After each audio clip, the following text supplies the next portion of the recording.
नमस्कार साथियों, स्वागत है आपका गोल ब्रेकर के यूट्यूब चैनल में। दोस्तों, पॉलिटेक्निक्स जो एग्ज़ाम है उसके बारे में जानने वाले हैं हम। पॉलिटेक्निक का एंट्रेंस एग्ज़ाम है जो इसी मंथ जो है वो आपका शुरू होने की पूरी जो है संभावना है। 25 अगस्त से जो है एडमिट कार्ड आपको मिलने शुरू हो जाएंगे। और किस ब्रांच के अंदर आपको एडमिशन लेना चाहिए जिसके अंदर जॉब अपॉर्चुनिटी ज़्यादा हो, चाहे वो गवर्नमेंट जॉब की हो चाहे वो प्राइवेट जॉब की हो। कंप्लीट इन्फॉर्मेशन इस वीडियो में आपको बताने वाला हूँ। चलिए वीडियो को शुरू करते हैं। उससे पहले जितने साथी चैनल पर नए हो चैनल को सब्सक्राइब कर लीजिए और बेल आइकन को ऑल में प्रेस कर लीजिए ताकि वीडियो बनते ही टाइम टू टाइम आपके पास वीडियो का नोटिफिकेशन पहुंच सके। सो दोस्तों, यहाँ पे आपको एप्लीकेशन कब स्टार्ट हुआ था इसके बारे में बताया गया है। क्या फ़ीस आपकी रहने वाली थी इसके बारे में बताया गया है। कैसे आप फ़ीस कर सकते थे डेबिट क्रेडिट के माध्यम से। अभी जो इम्पोर्टेंट नोटिस है वो मैं आपको सिर्फ इतना बता रहा हूँ कि 31 अगस्त से लेकर के 4 सितंबर के बीच में आपके जो है एग्ज़ाम डेट दी गई है। और जो आपका एडमिट कार्ड है वो 25 अगस्त से आपका एडमिट कार्ड है वो अवेलेबल होने वाला है।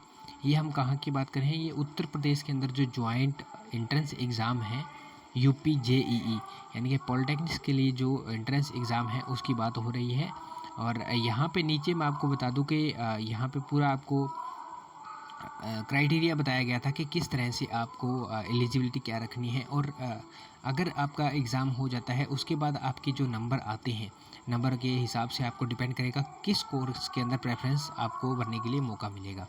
तो मैं आपको यहाँ पे कुछ एक इन्फॉर्मेशन बताने वाला हूँ कि किस फील्ड के अंदर आपको जो है इस ब्रांच के अंदर आपको एडमिशन लेना चाहिए। तो सबसे पहले क्राइटेरिया आप सभी जानते हैं कि डिप्लोमा करने के लिए, पॉलिटेक्निक डिप्लोमा करने के लिए आपके पास 10th होना कंपलसरी है।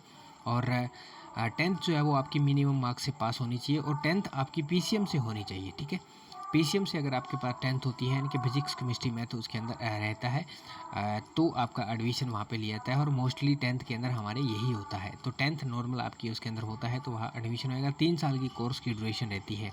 अब इसको करने के लिए हमारे पास दो अलग अलग और भी स्ट्रीम होती है जिसके माध्यम से हम कर सकते हैं।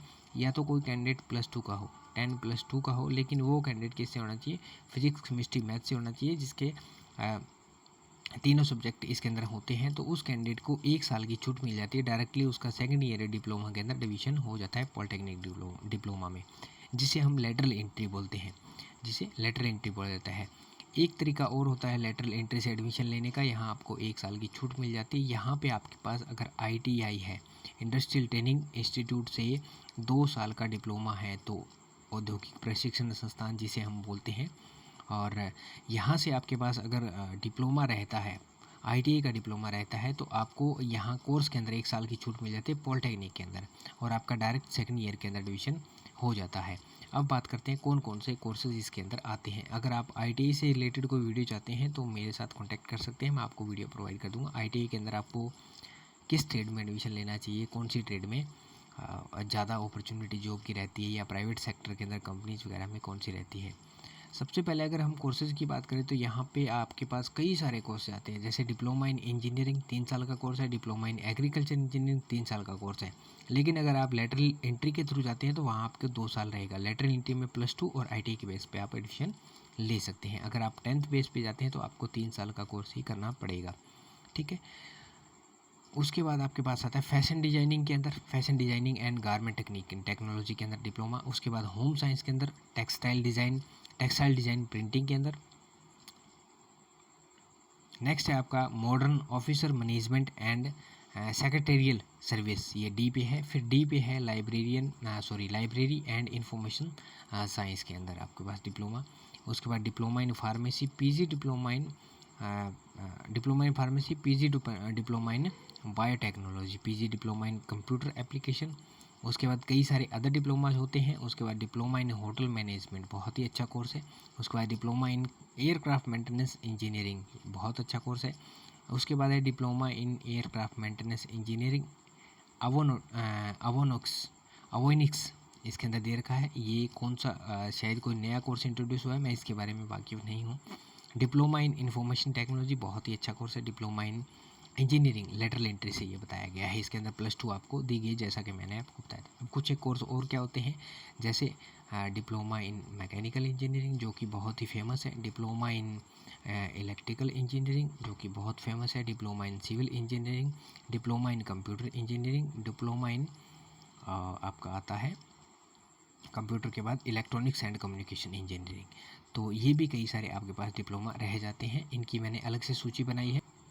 ये मैंने एक अलग सूची तैयार कर रखी है जिसके अंदर मैंने mechanical, electrical, civil, electronics and communication, computer, agriculture engineering, ये 5-6 तरह के जो हमारे नॉर्मल कोर्सेज़ के अंदर डिप्लोमा चलते हैं। और अभी जो गवर्नमेंट ने कुछ ऐड किए हैं, जैसे एरोनॉटिक्स के अंदर है, इंफॉर्मेशन टेक्नोलॉजी के अंदर है, तो ये डिप्लोमा कोर्सेज जो है वो धीरे धीरे नए ऐड किए जा रहे हैं ताकि जो स्किल है उसको और इम्प्रूव किया जा सके। तो दोस्तों आपके लिए सबसे बेस्ट जो डिप्लोमास होता है, थोड़े टाइम पहले क्या हुआ करता था, मैकेनिकल इंजीनियरिंग का बहुत ज़्यादा क्रेज़ हुआ करता था। हालांकि क्रेज़ अभी भी है और अभी भी हम इसे सर्वोपरि ही रखेंगे, लेकिन मेरी एडवाइस ये है कि अगर आप गवर्नमेंट या प्राइवेट सेक्टर के अंदर जाना चाहते हैं तो यहाँ पे आपके लिए जो अपॉर्चुनिटी है वो सिविल इंजीनियरिंग के अंदर बहुत ज़्यादा अपॉर्चुनिटी है। और जो वैकेंसीज़ है वो मोस्टली देखा जाता है कि आप अगर एसएससी जेई के अंदर आपने फॉर्म भरा है किसी कैंडिडेट ने, और या फिर आपने देखे होंगे इंटरव्यूज़ वगैरह या वीडियोज़ वगैरह, तो एसएससी जेई के अंदर आप देखोगे कि सिविल इंजीनियरिंग की पोस्ट बहुत ज़्यादा रहती है। कंपैरेटिवली इलेक्ट्रिकल एंड मैकेनिकल के 10 गुना ज़्यादा पोस्ट रहती है। वैसे ही अगर आप स्टेट गवर्नमेंट्स के अंदर देखोगे तो वहाँ पे भी सिविल इंजीनियरिंग की पोस्ट जो है वो ज़्यादा रहती है। दूसरा मैं आपको एडवाइस करूँगा, अगर आप घर के नज़दीक जॉब चाहते हैं आपके लोकल एरियाज़ के अंदर, वहाँ पे आप इलेक्ट्रिकल इंजीनियरिंग अप्लाई कीजिए, क्योंकि आपके जो पावर ग्रिड्स वगैरह होते हैं या फिर पावर हाउसेज होते हैं या फिर जो इलेक्ट्रिकल जो बिजली वितरण के आपके विभाग होते हैं गवर्नमेंट के, वहाँ पे आपको इलेक्ट्रिकल इंजीनियरिंग काम में आता है और लोकल आपको जॉब मिल जाती है आपके घर से 20-30-50 किलोमीटर के एरिया, 100 किलोमीटर के एरिया में। और उसके बाद अगर आप सब फील्ड के अंदर जॉब चाहते हैं तो आप मैकेनिकल इंजीनियरिंग के थ्रू जो डिप्लोमा है वो कर सकते हैं। इसमें आपको क्या होता है कि हर एक फील्ड के अंदर जॉब आपको मिल जाती है, चाहे वो किसी तरह की इंडस्ट्री हो। मैकेनिकल इंजीनियरिंग को है एक सर्वमान्य माना जाता है, जिसके अंदर मैकेनिकल इंजीनियरिंग के अंदर थोड़ा बहुत आप इलेक्ट्रिकल का भी पढ़ते हैं, थोड़ा बहुत आप सिविल से रिलेटेड ड्राइंग्स वगैरह भी पढ़ते हैं, क्योंकि इसके अंदर सभी का जो सिलेबस होता है वो इंक्लूड होता है। कंप्यूटर का भी इसके अंदर सिलेबस इंक्लूड होता है। और बाकी रहे इलेक्ट्रॉनिक्स एंड कम्युनिकेशन, बहुत अच्छा कोर्स है ये भी। कंप्यूटर इंजीनियरिंग ये भी बहुत अच्छा कोर्स है, इसके अंदर भी बहुत अच्छा स्कोप है और काफ़ी लंबे टाइम से चल रहा है। इलेक्ट्रिकल इंजीनियरिंग भी बहुत अच्छा कोर्स है, क्योंकि जो खेती से रिलेटेड है वो इसके अंदर सारा आपको एग्रीकल्चर इंजीनियरिंग, इसमें खेती से रिलेटेड सारा आपको करवाया जाता है। तो ये मैंने बहुत सारे अच्छे अच्छे कोर्स जो है आपको बताए हैं, और जो अदर कोर्स मैंने पहले बताए थे वो भी न्यू इंट्रोड्यूस कोर्स है, जिनके अंदर काफ़ी गवर्नमेंट जो है इम्प्लीमेंटेशन करने की कोशिश करिए और बहुत अच्छे कोर्स है। तो दोस्तों इस तरह से आप अपनी जो प्रेफरेंस है उसको चूज़ कर सकते हैं। बाकी आप खुद समझदार हैं। अगर आप एक कैंडिडेट हैं और तैयारी कर रहे हैं पॉलिटेक्निक डिप्लोमा में एडमिशन लेने के लिए, तो आपने बहुत सारी ज्ञान और जगह से भी लिया होगा, तो आप अपनी समझ से भी इसमें एडमिशन ले सकते हैं। उम्मीद करता हूँ जानकारी अच्छी लगी। अगर कोई डाउट है या कुछ पूछना चाहते हैं या कुछ डिस्कस करना चाहते हैं, या मुझे भी आप सजेशन देना चाहते हैं कि मैंने कुछ बताना भूल गया हूँ या कुछ गलत बताया है, तो आप मुझे सजेस्ट कर सकते हैं कमेंट बॉक्स में कमेंट करके। मिलते हैं नेक्स्ट वीडियो में नेक्स्ट अपडेट के साथ। तब तक के लिए जय हिंद, जय भारत, वंदे मातरम साथियों।